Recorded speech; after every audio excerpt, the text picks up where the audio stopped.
जब से नीतीश कुमार एनडीए से अलग हुए हैं, तब से भाजपा खुद को मजबूत करने में तो जरूर जुटी हुई है। यहाँ तक कि भाजपा लगातार यह दावा भी करती रहती है कि विधानसभा में भाजपा जीतेगी भी।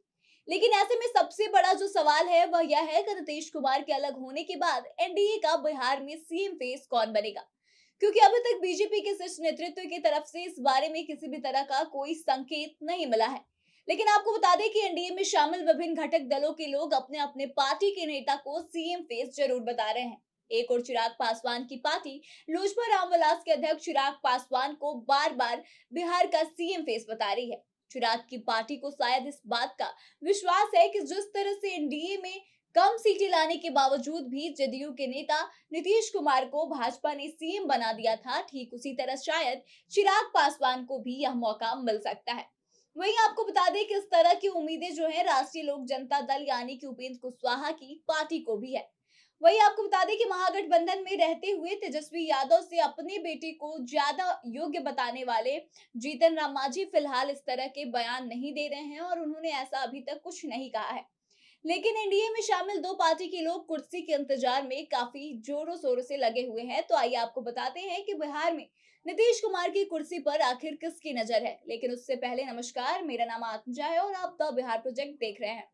दरअसल आपको बता दें कि 2025 में विधानसभा का चुनाव होने वाला है और एनडीए गठबंधन में बहुत सारे लोगों की नजर जो है नीतीश कुमार की कुर्सी पर टिकी हुई है। एक और भाजपा वाले का कहना है कि भाजपा का कार्यकर्ता ही होगा अगला सम्राट। हालांकि भाजपा का प्रदेश नेतृत्व ऐसी किसी भी संभावना से पूरी तरह से इनकार करता रहा है, लेकिन गौर करने वाली बात यह है कि गुरुवार को भाजपा दफ्तर में आयोजित मिलन समारोह में प्रदेश अध्यक्ष सम्राट चौधरी ने भी स्पष्ट कर दिया कि बिहार का अगला सीएम पार्टी का कोई कार्यकर्ता ही बनेगा। प्रदेश अध्यक्ष होने के बावजूद भी वे खुद को सीएम फेस की दावेदारी से बचाते रहते हैं। यह अलग बात है कि लोग इस तरह के कयास लगाते रहे हैं कि सीएम फेस बनाने के लिए ही भाजपा के शीर्ष नेतृत्व ने सम्राट चौधरी को प्रदेश अध्यक्ष की जिम्मेवारी सौंपी थी। वहीं अगर बात करें जातीय समीकरण की, तो बता दें कि जातीय समीकरण में भी सम्राट चौधरी काफी फिट बैठते हैं। उधर सियासी जानकारों का ऐसा मानना है कि बिहार में किसी भी समीकरण पर काम करने से पहले चीजों को समझना बेहद ही महत्वपूर्ण होता है। दरअसल यह बात सबको पता है कि राज्य में जातीय समीकरण सबसे ज्यादा महत्वपूर्ण है। बीजेपी उसी लाइन पर फिलहाल चलने का काम कर रही है। जदयू से अलग होने पर अपनी अलग पार्टी आरएलजेडी बनाने वाले उपेंद्र कुशवाहा जिस अंदाज में कहते रहते हैं कि जदयू खत्म हो जाएगा, उसके कई बड़े नेता उनके संपर्क में हैं। तो इससे यह भी गंध से मिलती है, यह भी अनुमान लगता है कि उनके मन में सीएम बनने की काफी लालसा है। साल 2020 के विधानसभा चुनाव में भाजपा के बराबर सीटों पर लड़कर भी जदयू को जब सिर्फ 43 सीटों पर जीत मिली और जदयू तीसरे नंबर की पार्टी बन गई, तो किसी को यह भरोसा तक नहीं था कि एनडीए अपने से कम विधायकों वाली पार्टी यानी कि जदयू के नेता को नीतीश कुमार को सीएम बनाएगी। फिर भी भाजपा ने उन्हें बस इसलिए सीएम बना दिया क्योंकि वह एनडीए के भरोसेमंद साथी रहे थे।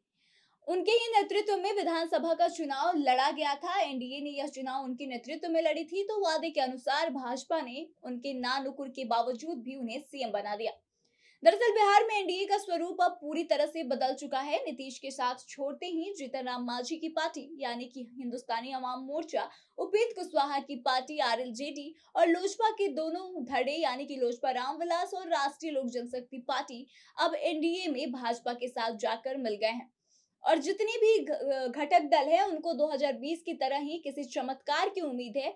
यह अलग बात है कि जीतन राम मांझी ने एनडीए में आने के बाद से अपने बेटे को सीएम बनाने की कभी भी बात ही नहीं की है। हालांकि महागठबंधन के साथ रहते जब नीतीश कुमार ने यह घोषणा करी थी कि 2025 का विधानसभा चुनाव तेजस्वी यादव के नेतृत्व में लड़ा जाएगा, तो उस वक्त मांझी काफी चिढ़ गए थे।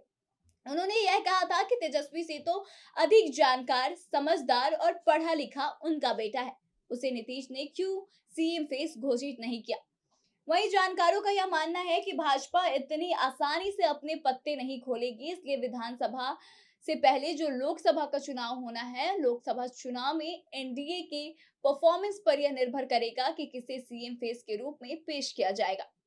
भाजपा यह भी इंतजार करेगी कि नीतीश कुमार फिर एनडीए में लौट रहे हैं या नहीं, और इसका प्रयास अभी से भी शुरू कर दिया गया है। लेकिन आपको बता दें कि केंद्रीय गृह मंत्री अमित शाह ने जिस तरह से नीतीश कुमार को साफ पानी बताया था, उससे तो यही लगता है कि पार्टी को अब भी नीतीश कुमार की लौट आने का इंतजार है। वहीं आपको बता दें कि दूसरी तरफ इंडिया गठबंधन में भी बहुत सी चीजें ठीक नहीं चल रही हैं। चर्चा ऐसी चल रही है कि नीतीश कुमार की पार्टी को कम सीटें मिल रही है। ऐसे में जो सीटिंग सांसद है, उन्हें अगर सीट नहीं मिलेगी तो वो नाराज हो जाएंगे। ऐसी स्थिति में नीतीश कुमार वापस भी आ सकते हैं। ऐसे में चिराग पासवान और उपेंद्र कुशवाहा बस इस इंतजार में बैठे हैं कि नीतीश कुमार अगर पलटी नहीं मारते हैं तो कैसे उनकी कुर्सी को हथिया लिया जाए। बाकी इस पे आपको क्या लगता है कि भाजपा की तरफ से किसको मुख्यमंत्री का उम्मीदवार बनाया जाएगा? उपेंद्र कुशवाहा, चिराग पासवान या फिर उनकी अपनी ही पार्टी के प्रदेश अध्यक्ष अभी जो हैं सम्राट चौधरी?